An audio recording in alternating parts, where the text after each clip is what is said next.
upstream, midstream, and downstream planning, development, and administration of Guyana's oil and gas sector. Two, we will review the existing drafts of the Petroleum Commission legislation and restructure as is necessary to finalize the establishment of an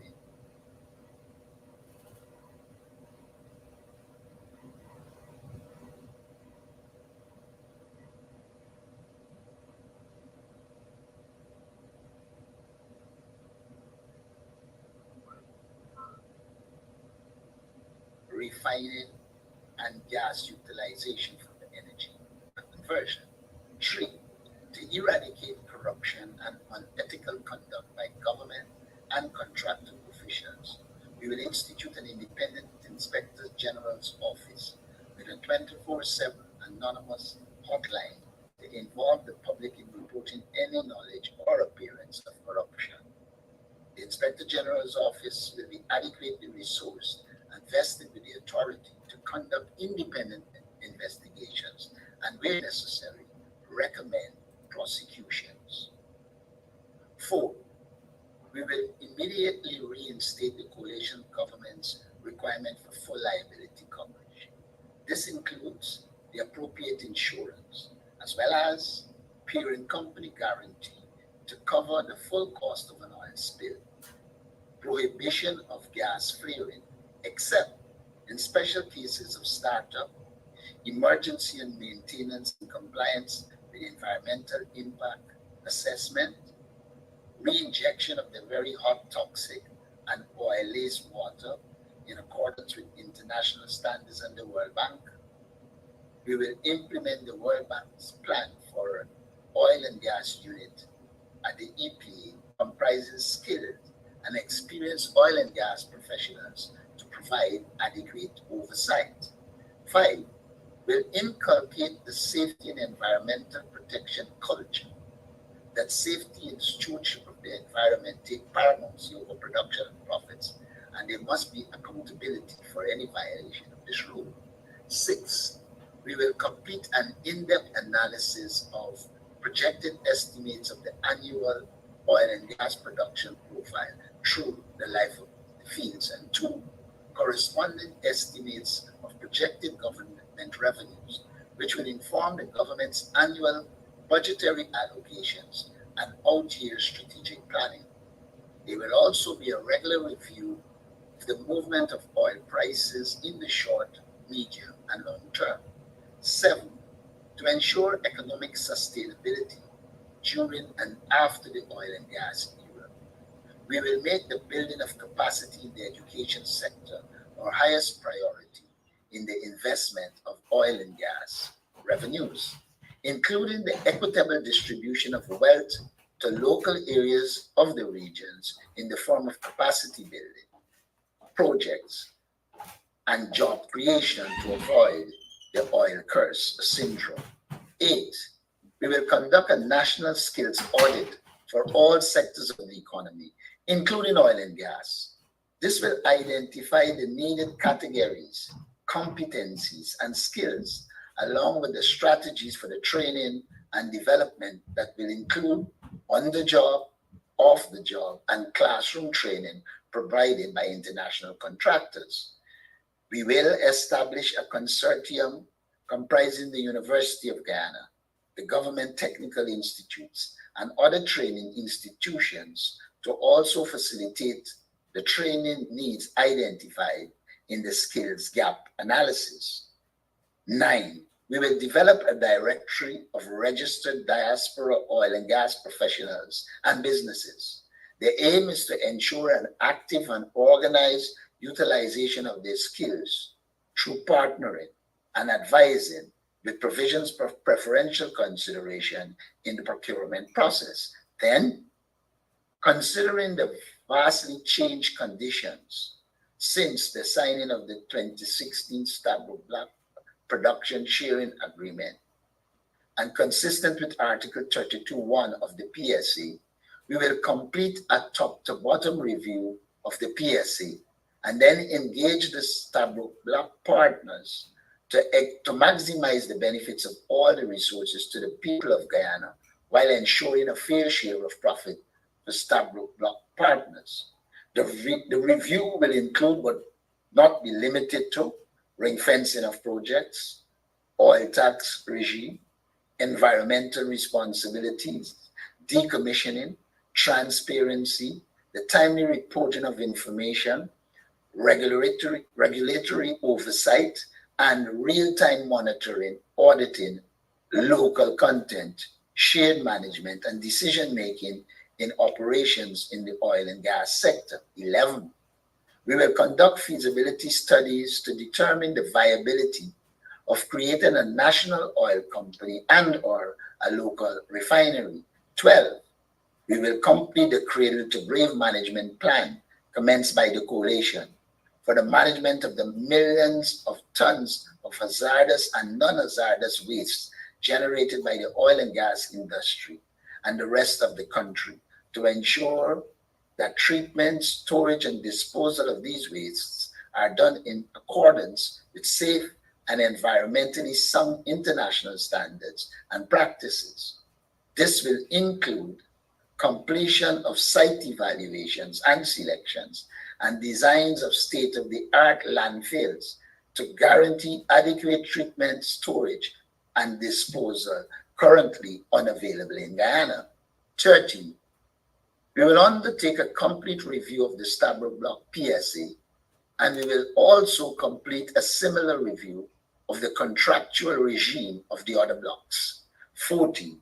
Taking into account that the existing 1996 Environmental Protection Agency Act was legislated 19 years before oil and gas discovery, and hence did not consider specific oil and gas regulations and other unforeseen industrial activities, we will complete a holistic review of the EPA Act with recommended amendments for the legislative approval to ensure safe and environmentally sound oversight to comport with Guyana's new and foreseeable development.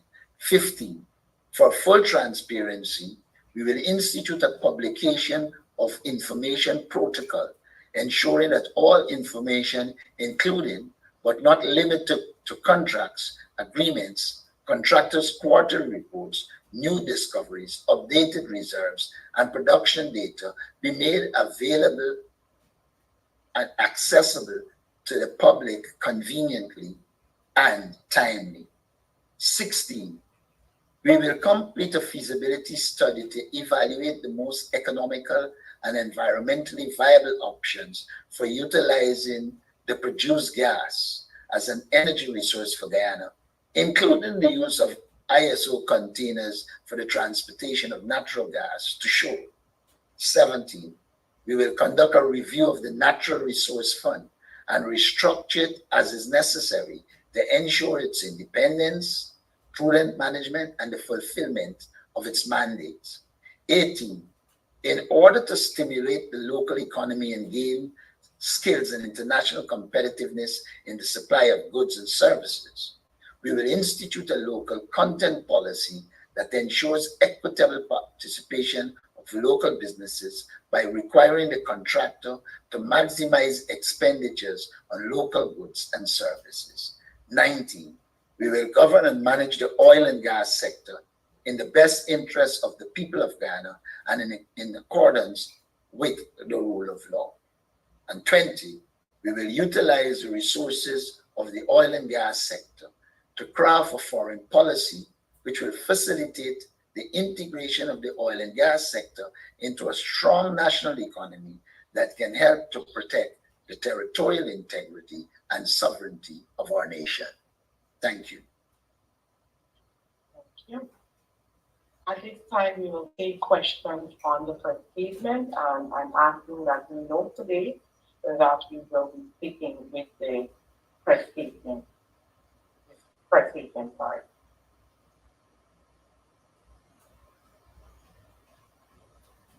Questions?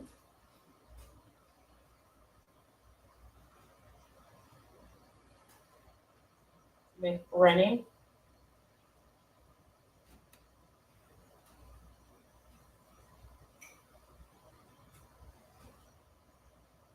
We are not hearing you, Ms. Rennie.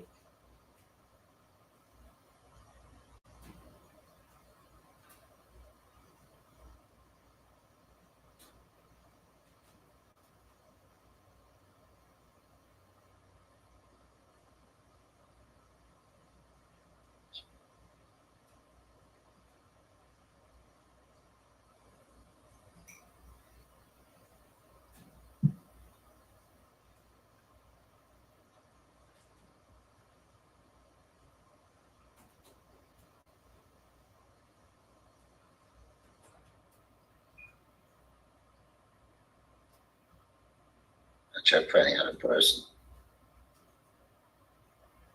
Another question. We check and see what's happening. Miss Garnet.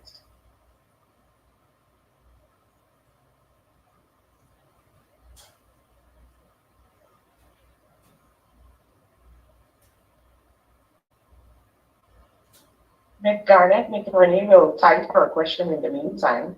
She's indicating to me, so you can go ahead. Hi, good morning. Good afternoon, everyone.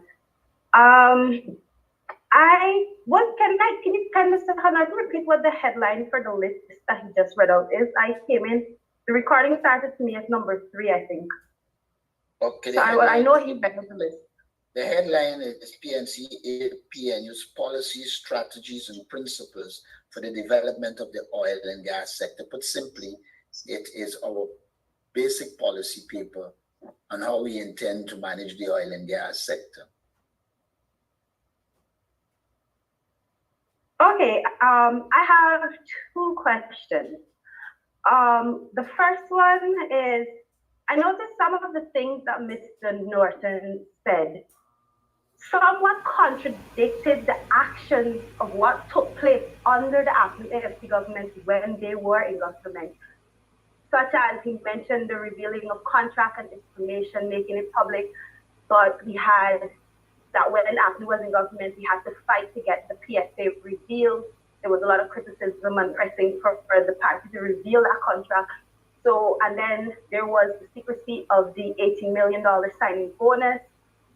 How does Mr. Norton plan to now reassure persons going ahead, given that some of this that he has mentioned contradicts some of what was done under the ACNU party previously? My next question is, a lot of these plans are very broad-based. They don't have specifics.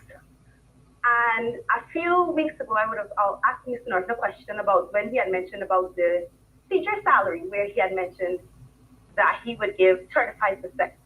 And he said something that really stuck with me, that when you are in the opposition, it's easy to say something, and then when you get in, the reality is harder to come to grips with. So accomplish some of the things you would have set out because the reality may not be aligned with what you planned. To what extent can Mr. Norton assure that these things being said now, that when the party gets in, that they will have the ability to still implement them and stick to them, even when they come up against realizing that the landscape there may not, I don't know to what extent you guys have assessed these specific the policies that you put forth here. And I'm sorry to be a little bit long-winded, but to what extent I can personally be reassured that this can actually go forward, given that sometimes even when parties get in, the reality is different from what the party may have expected when they were on the outside looking in. Let me start with your last comment. I think you were not being contextual. When I was speaking, I was talking on an issue which I said I didn't want to pronounce, because when you get there, we didn't have the information at our disposal, and therefore it wasn't wise to pronounce, because you might get there and find out that there is a different situation. That still holds. Now, the contradiction.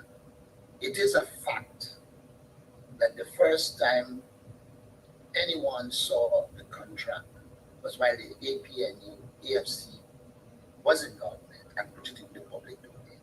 So I don't know what contradiction exists when in fact the PPP had it for years. It was never made public, and it was first made public under the APNU. Additionally, we ensured that the opposition was engaged to have data, etc., which this government is not prepared to do. So, as it relates to the sign-in bonus, as far as I know, the sign-in bonus is not what is claimed by the PPP government. It was taken to ensure that we can pursue the matter of our territorial integrity at the level of the international Court of Justice. And when that matter came, the money was there. The PPP's attempt to suggest that something illegal is a reflection of their culture. They believe everything that happens is underpinned by illegality.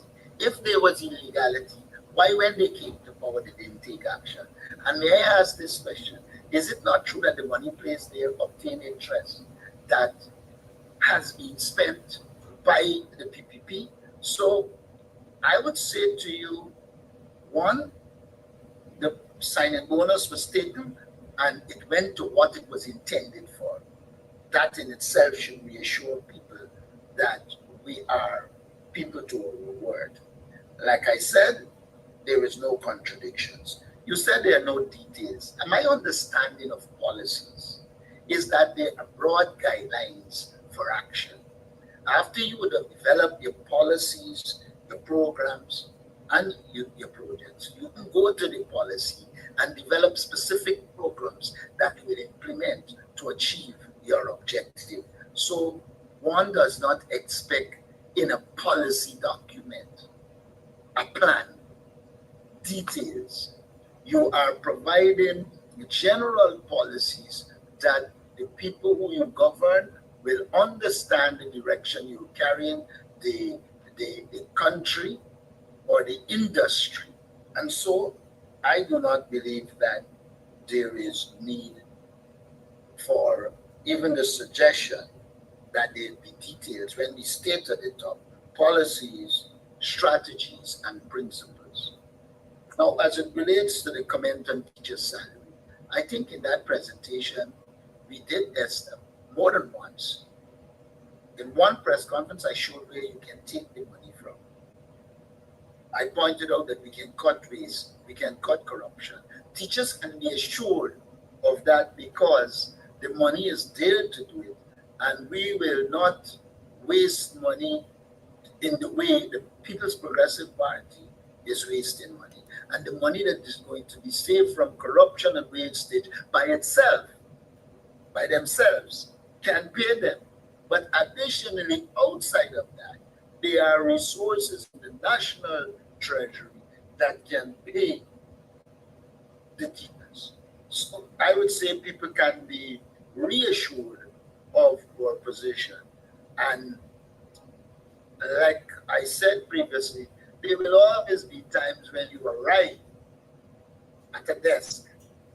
There might be changes. The policy is structured in such a way that you can achieve your objectives, even though there might be slight changes when you arrive in government. I will read the question from Mr. IEEE, and then I'll take the question from Mr. Mark and Sean. Mr. asked, Mr. Norton spoke about the conducting a comprehensive review of the Stafford Block Production Sharing Agreement, and he outlined several areas of focus. However, what I would like to clarify is whether the party is considering imposing taxes on Exxon and its partners. The reason I ask is that the last year, Guyana earned $336 billion from oil and gas, yet the country had to cover approximately $306 billion in taxes on behalf of Exxon and its partners. Would revisiting this provision, which currently grants the companies a tax-free arrangement, while placing tax burden on Guyana, be part of the regime? Every aspect will be involved in the review. So we will seek to review the entire PSA with the aim of ensuring the Guyanese people benefit. Mr. Mark Benchmark. Thank you. It's interesting that I'm hearing questions attempting to hold the opposition accountable for not even being in office yet and promises, but I wish some of these messages or questions can be asked at Jack View with lots of promises that they've made and they have not fulfilled those promises as yet, broken promises. Now let me get to my question as it pertains to the 200 unaccounted for that was audited, supposedly audited, and is still unaccounted for. What is the opposition doing with regards to holding this regime accountable as it pertains to that? The other question, sorry, go ahead, sir. We have been consistently keeping this matter in the public domain. You are well aware that we were the initiators of the first audit. And when we did it, because we believed in auditing, we believed there was a need for audit so that we can get what we're entitled to. Unfortunately, this government has no interest in that. And what we are doing is exposing them. But in the final analysis, it is the government that will have to take the action to ensure that we get the money we're entitled to. Mark, one of the things you would point out is that in the very first point of this statement, we talk about putting together a team of experts, which includes experts in auditing, because we need to ensure that we have the right advice that actually get these where they're due to Guyana, and where an audit shows that those funds can be or should be recovered. So what we're saying is we're going to ensure that we have that expertise, that we are prepared to deal with that issue, rather than hiding the issue or not even really giving the nation proper updates as to the nature of the issue. We will tackle it head on by ensuring that we have the expertise to deal with the issue. Thank you. And two other questions. One, as it pertains to the awarding of oil blocks to friends and cronies of the PPP regime. I'm wondering whether the opposition is keeping a tab on those, the awards of those blocks, and whether they're done in a transparent manner.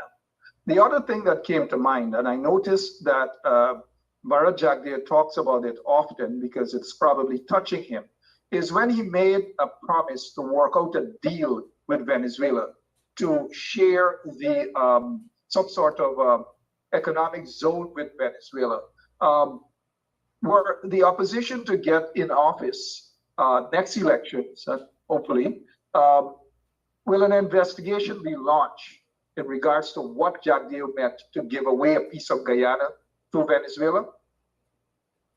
I'm not sure that we want to waste time with investigating a statement made by Jagdeo. I don't know what benefits can be derived from it. What we will do is ensure we have a clear foreign policy position so that all our actors are guided by that foreign policy position. And we do everything within our powers to ensure that we protect our sovereignty and our territorial integrity. For me, that has to be the focus. Jagdeo just can't help himself. And I don't know there is any advantage to be had by going after him for a statement. I mean, if it was an action that jeopardized Guyana, but it's a statement. Of course, the statement has negative consequences, but I don't know what can be done in terms of making him account for it. And most likely it would be done while he was president and with some amount of immunity. So I would not get involved in trying to hype up people that you can go after Jagdeo and this and that issue. Sorry, the first quarter, the first half of this year, Guyana received close to $50 million per month in oil revenue. What are you guys doing to ensure that Jagdeo and the PPP are not putting that money to personal usage or giving it to friends and cronies to buy votes in the next election? We are satisfied that they are doing that. And like I said, we have to expose it. But in a government structure, one of the things they are doing is hiding so that the accounts aren't audited and come before the Public Accounts Committee before the next election. And so one will have to do the forensic audits and then take action based on that information. But as it stands, while it's obvious that there is extreme corruption coupled with incompetence, I do not know that at this stage you can or we can handle it. We have to ensure an audit is done and then take action. And I always point out there is a problem in Guyana as far as I'm concerned, and that problem is the extent to which you can hold ministers accountable. I'm a little hopeful because a judge recently ruled that they can be held accountable, but we're operating on that system we inherited, in which public officer was defined as public servant, and ministers, vice presidents, etc., were not involved there.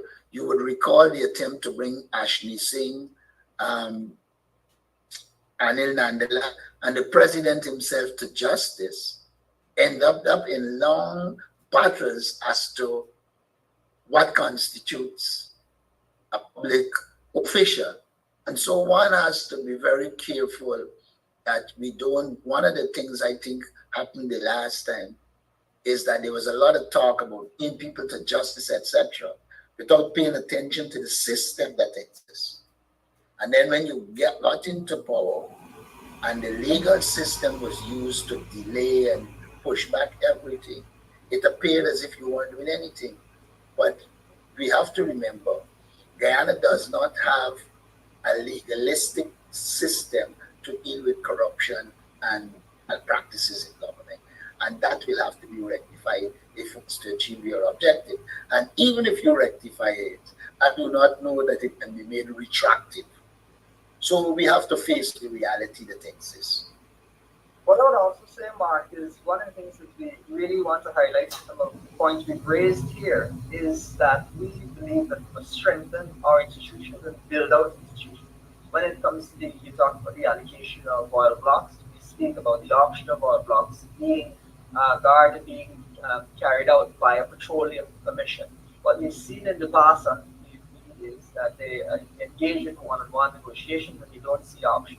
What we've recently started to see auction. So we believe that by having a petroleum commission there, we'll be able to have an institution to properly manage these sorts of arrangements. Additionally, we pointed out that we're going to institute an Inspector General's office, which will again provide another layer of defense against corruption.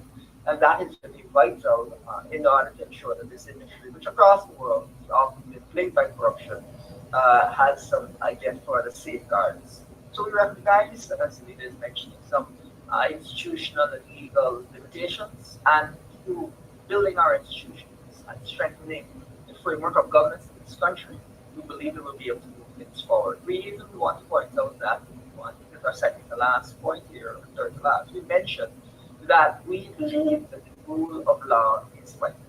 And so this is a totally different approach than we do it just off the whims. Their whims and fancy things done. Putting in place those institutions, dealing with things in a structured way, and ensuring that the rule of law is followed. And I mentioned before at one of the press conferences that PPP is intent on being corrupt. And one of the reasons that is obvious is that when Minister Ashley Singh was charged, I think they became worried that he could have gone to jail. Now, what they have done is to not make him the minister in the true sense of the word, but give him responsibility to finance. So the minister is really a fanali who will enjoy some amount of immunity. And the corruption is so obvious. I mentioned the Geology and Mines Commission building in my last press conference. It took $2 billion. This building was already up. You had to now modify and complete, and you took $2 billion, and we called for a forensic audit of it.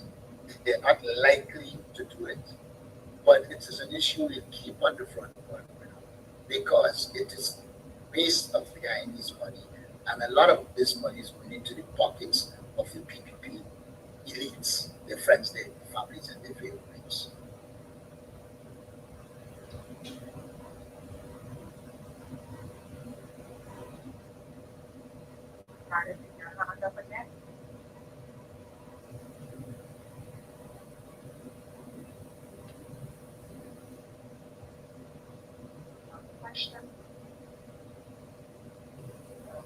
Benchmark. Yeah, sorry. Is it just restricted to? All right, I'll stand up. Go ahead. Sorry.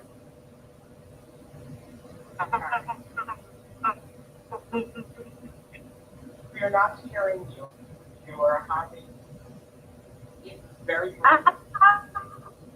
The question that Mr. Betts asked, I can go ahead, Dr. My turn or not. What's that? Sorry, let me take off my headphones.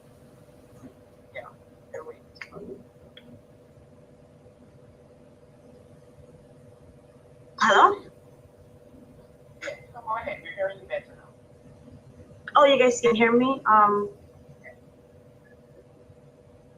Yeah, I have a question pertaining to the question that Mr. Benchcup asked. I know you guys said you weren't taking questions out of the press statement, but it's pertaining to the Venezuela situation and the giveaway of the narrative that there was some giveaway of maritime zone. And Mr. Jagdio is saying that that conversation actually, and the Venezuelan, there are reports saying that Venezuela is claiming that that conversation started since the time of former President Bob's Burnham. And they're claiming even in October 1990, under the presidency of Desmond Hoy, there were talks of the situation with the maritime zone, and there was a consideration that Guyana could consider the placement of the maritime zone and giving away a corridor towards the Atlantic. Can Mr. Norton clarify his knowledge of this situation? Because Mr. Jagdio continues to maintain that the conversation did not start with him and predated his presidency.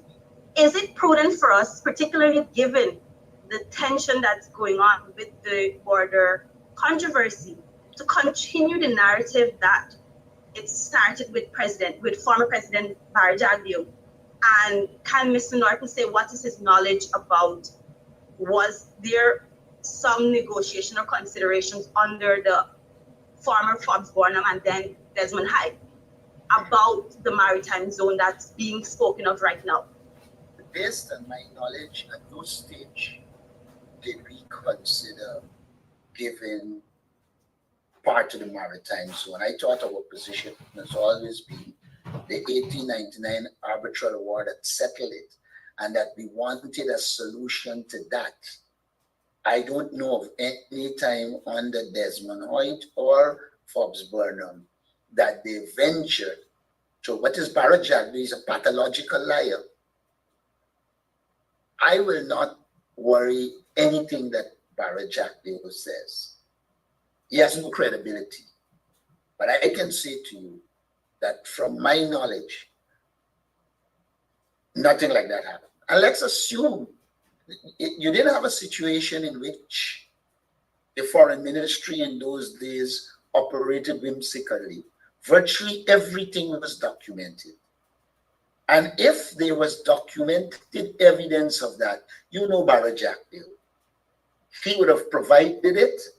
But I think, listen, we have to focus on ensuring that we succeed at the International Court of Justice and ensure that we maintain our territorial integrity and sovereignty. I will not worry with anything that is said by Venezuela or by Barrett Jagdio, because it will be an attempt to cover up the mistakes.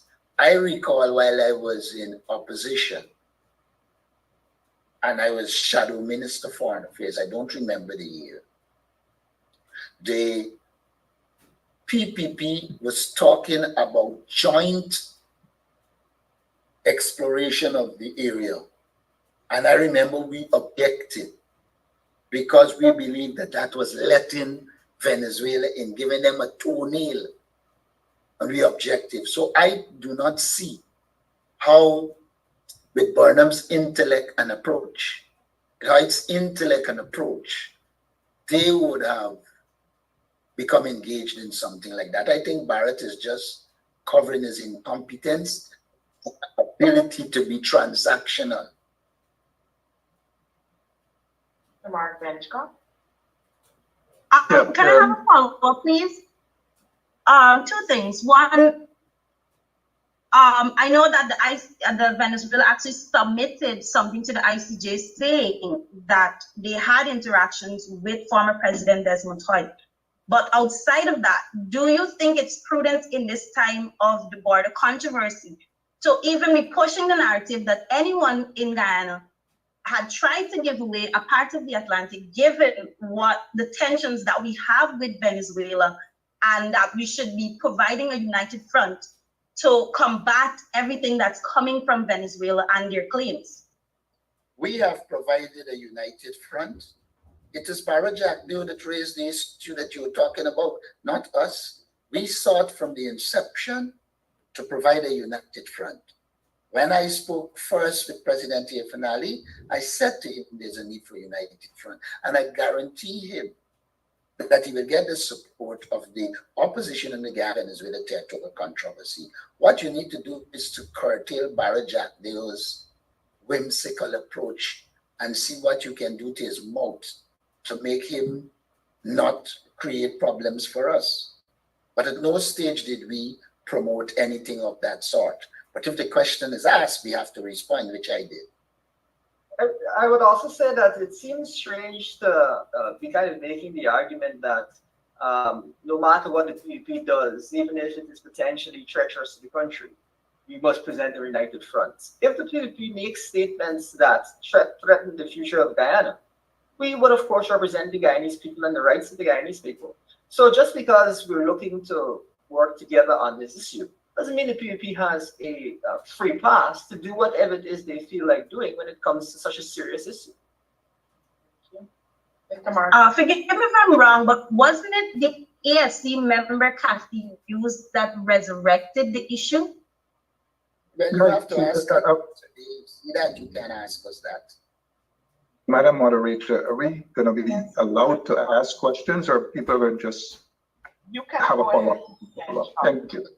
So I understand how hurtful it is about that treasonous statement about giving away a piece of the economic zone to Venezuela. I understand how they feel, very hurt.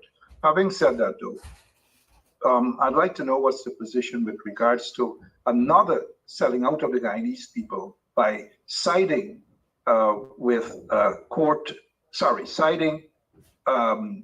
went up against a court ruling that Exxon should pay more as it pertains to if there is any sort of oil spill in Guyana.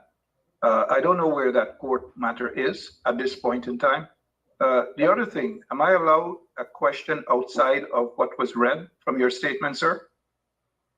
Not really. Friday's press conference, they will deal with all the other issues. This one is specifically, in fact, we've already allowed you some latitude outside of the press statement, but this one is aimed surely at the oil and gas policy. With the oil, well, this is an oil and gas question. As it pertains to allegations that the regime is using the oil and gas resources to buy votes in the United States of America. They held meetings in Brooklyn and Queens, and it is reported that they are giving away folks thousands upon thousands of US dollars, which is very concerning at this point in time. Your take, sir. We are convinced that the PPP is an apple and that they have no interest in the rule of law, and it's not restricted to the areas you call. They went to Brazil and did the same thing on the borders with Brazil. My understanding is that they're doing the same thing with Suriname. We have to be vigilant and be prepared to deal with it. You go from the local government election, which is not as important an election as the general and regional elections, and they were prepared to bribe people. They were prepared to do false signatures to the point where Barajak they had to apologize. So we won't put anything past them. We just have to be prepared to deal with it. That's the nature of the People's Progressive Party. Mark, on your question regarding the PDP's willingness to side against the Guyanese people to avoid there being a parent company guarantee, as we said in our statement, we immediately reinstate our policies that there should be a parent company guarantee to ensure that we see the kind of coverage that Guyana requires, given the severity of risk, if there is an oil spill, the financial severity of that. So that just once again underlines our commitment to ensuring that we have a safe operating climate and that people of Guyana, that their interests are protected. And really what it also does is highlight the gulf between the position that we have taken and the position the PUP has taken, where they are willing to go to court, willing to actually go to court, actually join that case. So reduce the protection that Guyana receives.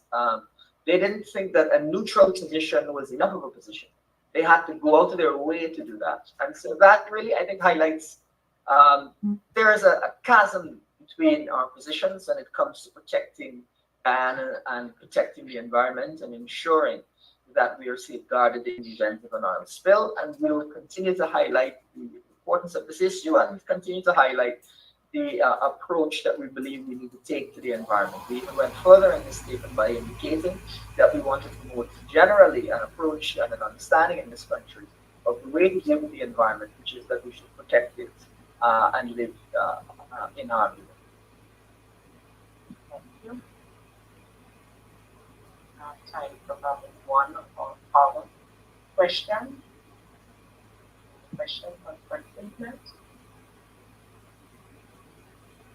Okay, with there being no other questions, I want to thank our meeting personnel for joining today's program, and of course our viewing audience on all our social media platforms. Thank you for joining, and to have a wonderful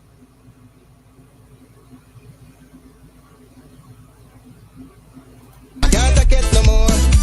I can't take it no more. Can't take it no more. Imagine 18 hours of blackout and you're telling people progress. Cost of living gone up 100%. Get your give public servant less. Mr. President, listen to the people. Search your soul and you will confess. I want you try surviving on the public base. Then you're gonna know but stress. Cause I done fed up. You done fed up. He done fed up. She done fed up. We done fed up. The people fed up. You're hiding corruption inside the cup. Look how we go set up. The people fed up. They don't drive no fair with the citizen. They may want the people speak out. Freedom of speech done gone inside the gutter. Knock off when you open your mouth. Discrimination in entertainment. And you're talking about one Guyana. When the Ministry of Culture keep the big shows. One set of girls and banner. Cause I done fed up. You done fed up. He done fed up. She done fed up. We done fed up. The people fed up. You're hiding corruption inside the cup. Look how we set up. The people fed up. Every picture you take and promise you make, everything you do is about clouds. Then you come into me for I shake your hand, there's nothing to smile about. Corruption inside every sector, but when it comes to them they send you. Try investigate efficiency, right? Go talk to Barrett and Sue, cause I done fed up. You done fed up. He done fed up. She done fed up. We done fed up. The people fed up. You're hiding corruption inside the cup. Look how we will set up. The people fed up. I done fed up by the dirty water, low pressure, want scream and tell somebody. Imagine 1500 US and they're telling me super salary. I done fed up by the unemployment racism and the you could probably, on the maritime area, give Venezuela a channel out to the sea. So you make a slight concession in the maritime area. Yeah, my name is Jacinti Caldata from Sisi, Vietnam. And since 1965, I become a voter. And I always place my ex next to the cup. And what they are doing today, I can't take it. So I have no more vote to give to PPP anymore. I'm not going to vote anymore no more. If they have to lose by one vote, they're losing it by data. Sit there and fabricate that. Unless you say who the person is, I can't comment on anonymous people. Okay, well, let's talk about specific individuals. What is your relationship with Mr. Su Jurong? Su? Oh, Su. I can't take it no more. I can't take it no more. Can't take it no more. Imagine 18 hours of blackout and you're telling people progress. Cost of living gone up 100%. Get your give public servant less. Mr. President, listen to the people. Search your soul and you will confess. I want you try surviving on the public base. Then you're gonna know but stress. Cause I don't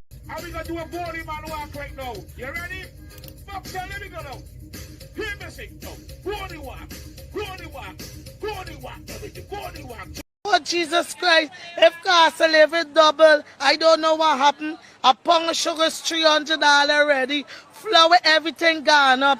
Everything just raising. You gotta get about $40,000 for buy good ration. You gotta get 3 man now. A weekend man, a monthly man, and a fortnight man. You could probably, on the maritime area, give Venezuela a channel out to the sea. So you make a slight concession